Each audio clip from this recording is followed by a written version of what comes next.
Bismillahirrahmanirrahim. Assalamualaikum warahmatullahi wabarakatuh. Waalaikumsalam warahmatullahi wabarakatuh. Alhamdulillahirabbil alamin. Iyyaka na'budu wa iyyaka nasta'in. Asyhadu an la ilaha illallah wa asyhadu anna Muhammadar Rasulullah. Allahumma shalli wa sallim wa barik ala Rasulillah Sayyidina wa Maulana Muhammadin wa ala alihi wa sahbihi ajma'in. Subhanaka la ilma lana illa ma 'allamtana innaka antal 'alimul hakim. Allahumma iftah 'alaina futuhan 'arifina bi hikmatika innaka antal khairul fatih. Alhamdulillah jemaah Surah Al-Jannah dan warga komplek Dinasti Indah yang kami muliakan dan senantiasa dirahmati Allah Subhanahu wa taala.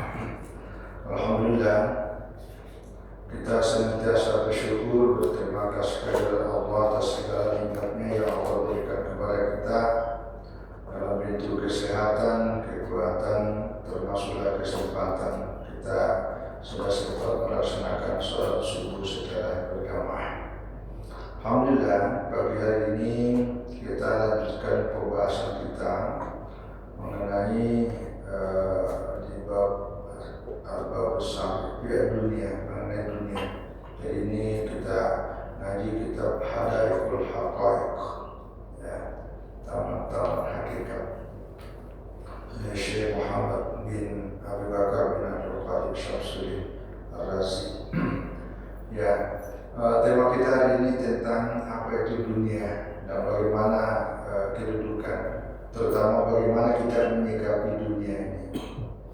Nah, dalam kitab ini diawali dengan firman Allah. Qala Allah Ta'ala fil Qur'anil Karim, a'udzu billahi minasyaitonir rajim. Bismillahirrahmanirrahim. Ya'lamu annama hayatud dunya la'ibun wa lahwun wa zinatun. Wa'lamu, ketahuilah, annama hayatud dunya la'ibun, bahwa sesungguhnya kehidupan dunia itu adalah la'ibun. La'ibun itu adalah permainan. Walahun, lahun ini adalah semacam senda gurau yang membuat kita lalai. Maksudnya lalai dari kehidupan akhirat. Wazinatun, zinatun artinya perhiasan. Nanti waqala ta'ala wa mal hayatud dunya illa mata'ul ghurur. Ini sebenarnya sambungannya ayat ini masih dalam satu ayat, yaitu surah Al-Hadid, surah yang ke-57 ayat 20. Wa mal hayatud dunya, dan kehidupan dunia itu tidak lain illa mata'ul ghurur, kecuali mata itu artinya kesenangan. Al-ghurur yang menipu. Kenapa menipu? Karena tidak bersifat abadi dan selamanya, hanya sifatnya sementara, tidak kekal. Jadi ini ayat dijadikan permulaan dalam pembahasan kitab ini tentang dunia untuk mengingatkan kita bahwa dunia ini bukanlah tujuan. Dunia ini sebenarnya dalam bahasa kita hanya sebagai sarana, wasilah untuk menyampaikan kita kepada tujuan hakiki dalam hidup ini, yaitu kehidupan akhirat. Nanti dalam ayat-ayat yang lain itu atau dalam hadis menunjukkan tentang kehidupan yang lebih baik itu adalah kehidupan yang sifatnya kekal, yaitu di akhirat kelak. Kalau dalam kitab yang lain, biasa juga sering kita dengar ayat di surah Al-Qasas ayat 77. Wa qul fima ataka Allahu daral akhirata wa la tansa nafsaka minad dunya wa ahsin kama ahsanallahu ilaika wa la tabghil fasada fil ardh innallaha la yuhibbul fasad. bima ataqallahu daral akhirah. Ini sebaliknya ya, sebaliknya. Kalau ini tadi ilmu wal hayatud dunya la'ibun. Ya, ketahuilah bahwa kehidupan dunia itu hanya ya semacam ya la'ibun, permainan. Walaupun sesuatu yang membuat kita lalai dan itu hanya sekedar perhiasan. Jadi bukan tujuan. Nah, kalau di ayat ini di surah Al-Kahfi, wa tabibi ma ataqallahu daral akhirah. Nah, tuntutlah, carilah ya, apa yang Allah berikan kepadamu ad-darul akhirah. Nah, ini lawannya nih, ad-darul akhirah. Wala tansa nasibaka minad dunya, tapi jangan lupa nasibmu ya minad dunya, dari yang ada di kehidupan dunia. Nah, itu. Jadi maksudnya begini, kalau di ayat pertama ini kita diingatkan bahwa dunia itu hati-hati ya, jangan dijadikan tujuan karena itu membuat kita bisa lalai. Tapi kalau di ayat yang kedua ini di surah Al-Qasas, justru perintah yang diminta dicari itu adalah darul akhirah. Ya. Carilah, tuntutlah kehidupan akhiratmu. Tapi wala tansa nasibaka minad dunya, tapi jangan lupa nasibmu di dunia. Nah, ini ayat ya sering dijadikan semacam dalil mengenai ya, hidup itu perlunya keseimbangan. Artinya seimbang, kita hidup di dunia, tetapi jangan lupa akhirat. Tetapi dalam ayat ini diperintahkan cari akhirat, tapi jangan lupa dunia. Bukan diperintah cari dunia, tapi jangan lupa akhirat. Bukan. Ya. Karena kalau dunia disuruh kita cari, maka itu membuat kita bisa banyak lalai. Nah, karena pengaruhnya sangat besar. Tapi yang disuruh cari adalah akhirat, karena itu menjadi tujuan pokok. Ya, karena di sanalah kehidupan kebahagiaan yang hakiki. Pertanyaannya adalah apa yang dimaksud sebenarnya dengan dunia? Nah, dunia dalam konteks ini adalah ditentukan oleh niat dan motivasi. Ya, niat dan motivasi. Kalau ada kehidupan kita, pekerjaan kita, apa yang kita lakoni yang menurut kacamata orang itu adalah masalah dunia. Tetapi karena niat dan motivasinya, pekerjaan itu kita lakukan semata-mata untuk memperkuat agama, untuk membuat kita semakin rajin melangkah, memperbanyak amalan-amalan akhirat, maka itu bukan lagi dunia, tapi justru itu adalah kehidupan akhirat. Nah, jadi ini yang menentukan ini sebenarnya adalah niat, ya, dan motivasinya.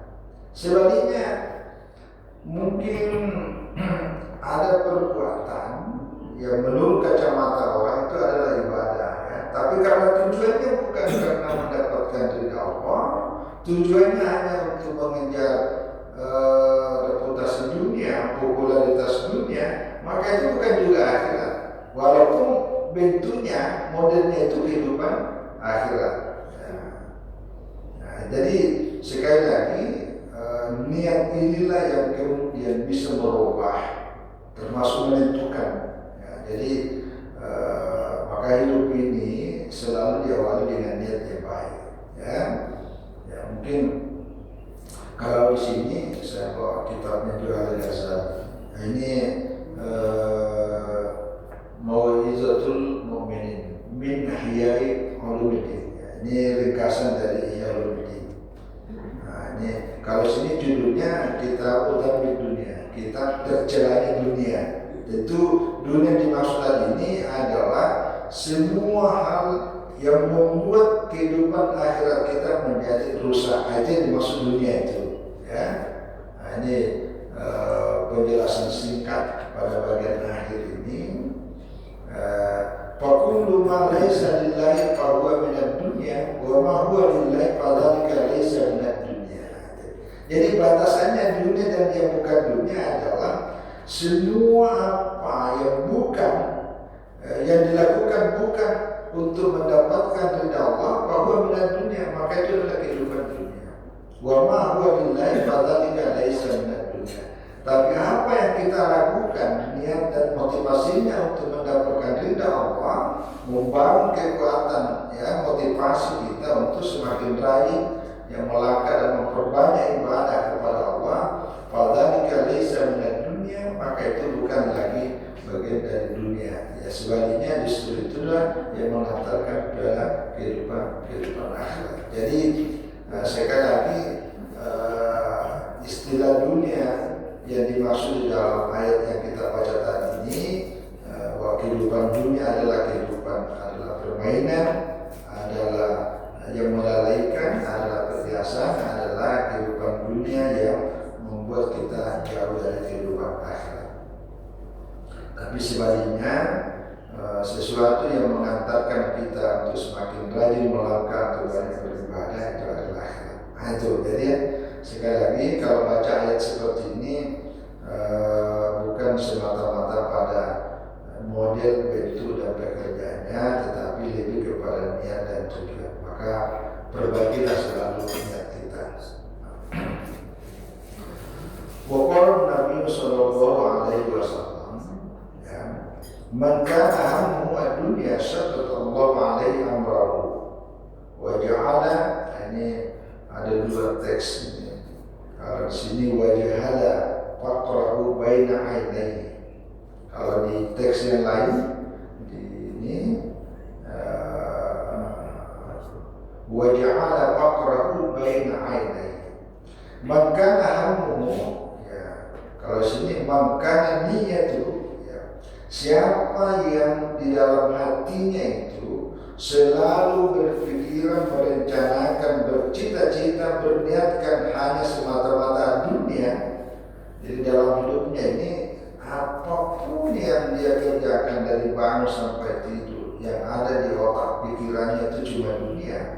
Ini katanya hadisnya, Sallallahu alaihi amrahu, maka Allah akan membuat semua urusannya tidak akan pernah beres.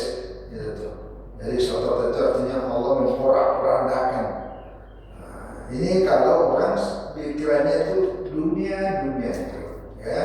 Jadi kalau ada orang hidupnya cuma dunia cari, itu jangan pernah selesai hidupnya, ya. Tidak akan pernah selesai, selalu dari pagi sampai akhir. Kalau di otak pikirannya itu hanya dunia semata. Wa ja'ala faqrahu baina ainaihi, dan Allah akan menjadikan baina ainaihi itu, ainaihi kan dua mata ini, di depan dua matanya itu pasti yang terjadi hanya kemiskinan semata, gitu ya. Kalau yang ada di otak dan pikirannya cuma dunia. Walam ya'ti minna illa ma kutiba lahu. Karena yang ada di pikirannya cuma dunia, maka tidak ada yang pernah terjadi pada dirinya kecuali apa yang sudah ditentukan baginya.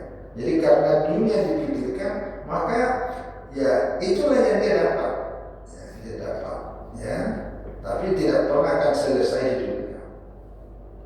Nah sebaliknya, wa man kana hammuhu al-akhirata, ya siapa yang hidupnya itu hammuhu, kalau sini niat itu yang ada di otak pikirannya, di hatinya itu hanya untuk mencari kehidupan akhirat, mencari ridha Allah, jam Allah syamlahu wa ja'ala binahu fi qalbi. Ya, maka Allah akan mengumpulkan, ya, menjadikan, ya, dalam seluruh hidupnya itu wa ja'ala binahu fi qalbi. Jadi semua urusannya itu Allah menjadikan fi qalbi ginah, di hatinya itu ada kekayaan ginah. Ya, jadi maksudnya kekayaan itu ada rasa kepuasan di hati kita, sehingga dunia artinya kehidupan kita jauh lebih tenang. Nah itulah kita bisa nikmati dunia kalau hati tenang. Tapi kalau dunia semata itu tidak akan pernah selesai. Ya. Wa tatwa dunia rawimah, dan dunia itu baginya, ya, Allah jadikan sebagai rawimah, sesuatu yang hina. Jadi dunia di hatinya itu tidak membuat dia terlalu Kalau bahasa orang itu terlalu lengket, seperti lengketnya perangko, itu ya materai. Ya, kalau materai itu kan nempel, itu susah dipisahkan. Itu enggak, karena itu Allah yang menata, ya, Allah yang merawat hati kita. Kalau memang yang ada di otak pikiran dengan hati kita itu adalah untuk hidup ini, ya ada batasannya sebagai sarana, tapi yang kita mencapai itu adalah tujuan akhirat. Nah, itu kira-kira maksud. Ini hadis diriwayatkan oleh Imam Ibnu Abi Hatim an Anas dalam kitab Az-Zuhud. Ya, Az-Zuhud itu artinya kehidupan di mana dunia itu ada ditaruh di belakang, tapi akhirat ditaruh di depan. Jangan dibalik. Dunia ditaruh di depan, akhirat ditaruh di belakang. Nah, itu bahaya, ya. Jadi inilah kajian-kajian spiritual, kajian-kajian dalam dunia tasawuf, seperti itu membuat kita jangan terlalu berlebihan. Ya, dunia perlu karena, tapi jadikan sarana. Ya, dunia mazratul akhirat. Jadi dunia ini hanya semacam lahan, tempat di mana kita menanam, tapi panennya nanti kehidupan di akhirat. Ya. Dalam hadis yang lain dalam kitab ini, waqala sallallahu alaihi wasallam, man ahabba dunya wa adara bi akhirati, wa man ahabba akhirata wa adara bi dunyahu. Ya, fa'asiru yabqa ala ma yafna. Ya. Siapa yang terlalu cinta kepada dunianya, ya, maksudnya berlebih-lebihan ini, adara bi akhirati, maka akan membuat bermasalah kehidupan akhiratnya. Ya, di kehidupan akhiratnya akan rusak kalau dunia ini dipuji, dicintai berlebih-lebihan. Wa man ahabba akhiratahu adara bi dunyahu. Ya. Sebaliknya, siapa yang terlalu cinta kepada kehidupan akhiratnya, maka adara bi dunyahu, maka kehidupan dunianya pasti akan rusak. Ya, jadi ini hadis sebagian ulama menganggapnya tidak sahih, tapi sini ada penjelasannya. Ya, ini hadis diriwayatkan Imam Ahmad ibn Hanbal dalam kitab Al-Musnad, juga dalam kitab Al-Hakim, dalam kitab Al-Mustadrak, dari Abu Musa Al-Ash'ari. Ya, Abu Musa Al-Ash'ari. Jadi di sini malah di sini ada penjelasannya. Ya, wasahahu. Ya, Imam Hakim mengatakan di sini sahih. Ya, jadi fa'athiru ya buqama ala ma yafna. Ya, maka lebih utamakanlah sesuatu yang sifatnya kekal, ya buqa ala ma yafna, dibanding daripada apa yang bisa lenyap. Yang kekal itu adalah kehidupan akhirat, dan yang bisa lenyap itu adalah kehidupan dunia. Karena ya kehidupan dunia ini hanya sifatnya sementara dan membuat kita kadang-kadang banyak masalah. Ya, jadi sekali lagi, yang kedua, hadis ini juga sering dijadikan dasar oleh sebagian ulama bahwa sebenarnya dunia dan akhirat ini tidak bisa seimbang, dalam pengertian tidak bisa 50% akhirat, 50% akhirat, itu tidak mungkin. Pasti kalau berdasarkan hadis ini, kalau cinta kita berlebihan kepada dunia, pasti akhiratnya sedikit. Ya, paling kalau ini akhirat 30%, 70%. Itu dalam hitungan angka. Nah, tapi lagi-lagi tadi kembalinya ini bahwa ini kan bukan hanya persoalan angka, tapi lebih kepada niat, ya, dalam niatnya tadi itu.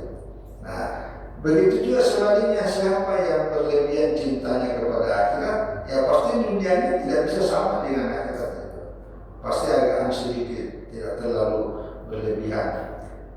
Jadi kalau kehidupan akhiratnya sudah sangat ini, cinta kepada akhiratnya, maka biasanya dunia itu sudah tidak terlalu. Nah, biasanya inilah kehidupan tasawuf, ya, di mana hatinya itu lebih banyak tertata untuk semata-mata mendapatkan ridha Allah. Nah, biasanya seperti ini secara umum.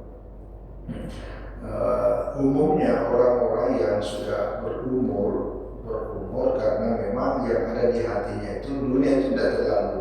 Karena ngapain pula kalau kita sudah berumur 70 apa 80 90, makan pun juga hanya paling berapa sendok dimakan, berapa sendok diminum. Itu tidak ada lagi. Beda waktu zaman kita umur 17-an, 22-an, apapun kita nikmati. Tapi kalau sudah berumur, ngapain lagi ngurusi yang berlebih-lebih itu dunia? Karena itu bisa berusaha, ya bisa berusaha. Inilah hadis seperti ini. Fa'athiru ma ya pokok alam yafna, maka lebih utamakan sifatnya yang kekal. Karena itu adalah bekal kita untuk mendapat kehidupan. Ya, jangan memperlukan sesuatu yang hanya sifatnya lenyap, ya, dunia lenyap, ya. Apalagi kalau dalam baca riwayat-riwayat para ulama-ulama tasawuf, dunia sebenarnya di dalam tadi ini surah Al-Quran itu ya, surah Al-Hadid ayat 20 itu menggambarkan tentang bagaimana kehidupan dunia itu. Dalam Al-Quran juga ada ayat yang lain. Jadi seperti apa ya, ada di air itu yang di atas batu ini kemudian turun hujan itu hilang lenyap begitu saja itu. Itu penggambaran dunia kalau kita hidup itu selalu penuh dengan ria. Jadi sangat dipengaruhi oleh niat dan motivasi kita hidup. Jadi namanya dunia ini kalau Allah sudah menghendaki dalam waktu sekejap kehidupan dunia yang kita gambarkan misalnya dalam bentuk harta, itu dalam waktu sekejap kalau Allah menghendaki hilang begitu saja itu hilang. Ya. Itu kalau dunia semata ya, dunia semata. Tapi kalau dunia dipakai untuk memperkuat agama, itu akhirat. Ini yang banyak, alhamdulillah sekarang ini banyak orang yang punya banyak uang dan sebagian donasikan untuk bangun masjid, bangun pendidikan, bantu orang-orang untuk bisa sekolah dan segala macam. Itu dunia dipakai untuk akhirat dan itu adalah akhirat. Itu yang bagus. Ya mudah-mudahan orang-orang seperti ini panjang umurnya, diberikan kesehatan dan kekuatan Allah selalu membantu kehidupan agama. Itu kira-kira. Waqala sallallahu alaihi wasallam, ini dalam hadis, ini juga dikutip dalam Taj Al-Ghazali. Ya, law kanat dunya tazinu indallahi janahan ba'udatin ma saqa kafiran minha fitratan mahmud. Ya, kata Nabi Sallallahu Alaihi Wasallam, andai kata dunia itu ya seimbang ya di sisi Allah, kalau timbang dunia ini dan seisinya, jadi dunia sini timbangnya sebelah itu adalah sayapnya seekor nyamuk, maka kafir min akitratan, maka Allah tidak akan memberi minum kepada orang kafir seteguk air. Artinya ini sebuah perumpamaan bahwa ya jangan dicari berlebihan dunia, karena dunia itu kalau ditimbang dengan sayapnya seekor nyamuk itu masih tidak punya arti apa-apa. Itu ya, itu penggambaran ya bahasa perumpamaan bahwa betapa dunia ini yang tadi dunia dalam pengertian semua yang bisa membuat kita rusak hubungan dengan Allah, membuat hubungan kita untuk memperbanyak ibadah dan zikir semuanya terganggu, semua itulah dunia. Wa qala sallallahu alaihi wasallam dalam hadis yang lain, wallahi demi Allah, mad dunya bil akhirah illa kama yaj'alu ahadukum isbi'ahu fil yamni fal yanzur bima yarji'u. Ya, demi Allah, dunia itu kalau dibandingkan dengan kehidupan akhirat, ya tidak lain kecuali kama yaj'alu isbahu fil yamni. Ya. Jadi dunia itu kata Rasulullah SAW diibaratkan ini ya seperti orang yang mencelupkan jari-jarinya ke dalam laut. Jadi kalau ini jari kita celupkan, ya dosa laut ya. Di air aja dia itu, air itu dicelupkan, ini kita punya jari-jari ini. Nah, apa yang menetes kembali turun, itulah kehidupan dunia itu.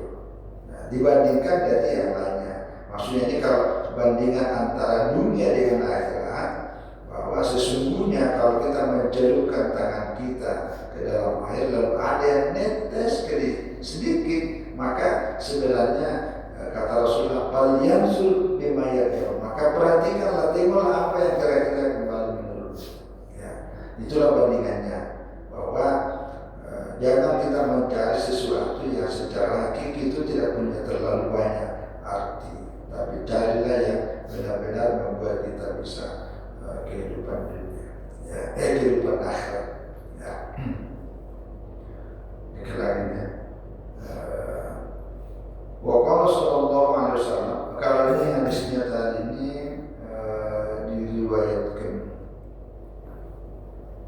Ibnu Asakir, ya, Ibnu Asakir dari Abu Hurairah radhiyallahu anhu. Nah, dalam hadis yang lain, Waqala sallallahu alaihi wasallam, ya, "Lau kanat dunya dhahaban yafna wal akhirah hasaban yabqa, akhtartu al-akhirah." Andai kata dunia ini dirubah seperti dunia itu emas semuanya, tapi kalinya wal akhirah, sementara akhirat itu adalah seperti ini. Jadi kalau emas itu kan mengkilap warna kuning-kuningan, kalau ini akhirat seperti kayu biasa. Kalau sini hasaban itu artinya tembikar, sesuatu yang terbuat dari tanah. Jadi kan satu yang kasar, satu yang indah, emas itu, tapi lenyap. Sementara ini terbuat dari tanah liat yang kemudian terbentuknya tembikar, tapi ya pokok sifatnya kekal. Ya akhir itu akhirat. Kata Rasulullah, tetap aku punya akhirat karena dia lebih lama, bertahan lama. Jadi ada yang kelihatan seperti mengkilap itu karena sangat indah dan bagus, tapi sifatnya sementara, tidak lama hilang, lenyap. Sementara kalau akhirat ya memang kelihatan ya, kasar, tidak terlalu indah, tidak terlalu menggiurkan, tapi sifatnya kekal. Kata Rasulullah, saya tetap memilih yang akhirat. Ya. Saya kira ini ini ada juga, ini hadis populer di kalangan ulama-ulama tasawuf, tapi diperselisihkan oleh sebagian ulama. Tapi dalam kitab ini diperjelas, hadisnya itu mengatakan hubul dunia rasul li khati'ah. Jadi cinta dunia itu merupakan pokok, ya, sumber dari segala macam kesalahan dan dosa. Jadi kalau kita cinta kepada dunia berlebih-lebihan, itulah yang menjadi sumber segala masalah hidup kita. Ya, ini kata hadis. Ya, kalau di sini hadis ini diriwayatkan oleh Imam Bayhaqi dalam kitab Syu'ab, ya, Hasan, hadisnya mursal dari seorang sahabat. Ya, kalau ulama lainnya menilai bahwa ada ini semacam pernyataan seorang ulama dalam konteks tasawuf. Jadi hadis ini mengingatkan kita bahwa dunia boleh kita sikapi sebagai sarana saja, sehingga kita biasa-biasa saja, ya, jangan berlebih-lebihan. Ya, jadikan dunia ini sebagai media untuk membuat kita semakin berguna, semakin memberi manfaat terhadap diri, keluarga, dan agama. Maka kehidupan itu menjadi kehidupan akhirat namanya, ya. Jadi sekali lagi biasakan selalu memperbaiki niat, ya, untuk, karena itulah yang membuat menjadi pembeda mana sebenarnya dunia dan mana akhirat. Maka itulah sebabnya kalau ada sesuatu yang kita lakoni, kerjakan, dimulai dengan membaca Bismillahirrahmanirrahim. Dengan membaca Bismillahirrahmanirrahim itu artinya kita ada semacam pernyataan di sisi Allah bahwa atas bantuanmu Allah saya bisa mendapatkan rezeki ini, atas nikmatmu Allah saya bisa melakukannya. Maka jadi selalu kembali kepada Allah. Maka yang kita lakukan itu bukan lagi semata-mata bersifat duniawi, tapi itu bersifat akhirat. Saya kira ini sekedar kita berbagi untuk mengingatkan bahwa dunia penting, tapi bukan menjadi tujuan, hanya sekedar sarana. Dari penting hakikatnya dalam kehidupan kita di akhirat kelak. Semoga memberi manfaat kepada kita dan mohon maaf atas semua kekurangan. Wallahu a'lam bishawab. Wassalamualaikum warahmatullahi